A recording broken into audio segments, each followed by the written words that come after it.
জামায়াতের নির্বাচনী ইশতেহারে জুলাই সনদের পক্ষে দলটির অবস্থান থাকবে আপসহীন। থাকবে ৩টি আলাদা ভার্সন। সংক্ষিপ্ত আকারে সাধারণ মানুষ সহজে বুঝতে পারে এমন ইশতেহার জনগণের মধ্যে বিলি করবে দলটি।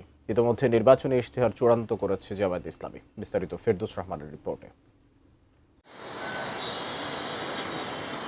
জুলাই ছাত্র জনতার অভ্যুত্থানের পর ত্রয়োদশ জাতীয় সংসদ নির্বাচন। স্বাভাবিকভাবেই এই নির্বাচনে দলগুলোর ইশতেহার ভোটারদের কাছেও গুরুত্বপূর্ণ। বিভিন্নভাবে নির্বাচনী নানা প্রতিশ্রুতি ও পরিকল্পনার কথা বললেও কোনো দলই আনুষ্ঠানিকভাবে এখনও প্রকাশ করেনি নির্বাচনী ইশতেহার। বাংলাদেশ জামায়াতে ইসলামী বলছে দলটি ইশতেহারের কাজ চূড়ান্ত করেছে ইতোমধ্যেই। আনুষ্ঠানিক প্রচার শুরুর আগেই তারা জনগণের সামনে তা প্রকাশ করবে। তবে তাদের প্রত্যাশা একই দিনে সব দলই যেন প্রকাশ করে নির্বাচনী ইশতেহার। আমরা একটা প্রস্তাব দিয়েছি যে একই দিনে সবগুলো দল যাতে নির্বাচনী ইশতেহার ঘোষণা করে, এতে মানুষ একটা পর্যালোচনা করতে পারবে, একটা কম্পারেটিভ স্টাডি হতে পারবে যে কারটা কি হচ্ছে আর কি। আবার যে কথা আসে যে একজনের কপি করে ফেলেছে, আমারটা নকল করেছে, এই কথাটা যাতে না আসে আর কি। আমরা অলরেডি ইসিকে বলেছি যে আপনারা যদি সবার সাথে যোগাযোগ করে সমন্বয় করে একটা দিতে পারেন যে ভালো হয়।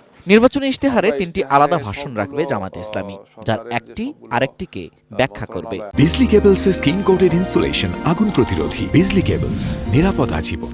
আমরা ইশতেহারে সবগুলো সরকারের যে সবগুলো মন্ত্রণালয় আছে সবগুলোকে আমরা টাচ করছি, এবং এখানে আমাদের বক্তব্যকে নীতিগত কী সিদ্ধান্ত আমরা নেব এবং সেটাকে বাস্তবায়ন কীভাবে করব তারও একটা দিক নির্দেশনা আমরা সেখানে দিচ্ছি। মূল কথাগুলো যাতে সাধারণ মানুষ বুঝতে পারে, এটা হয়তো 3 পৃষ্ঠা বা 4 পৃষ্ঠার মধ্যে এই ধরনের হবে।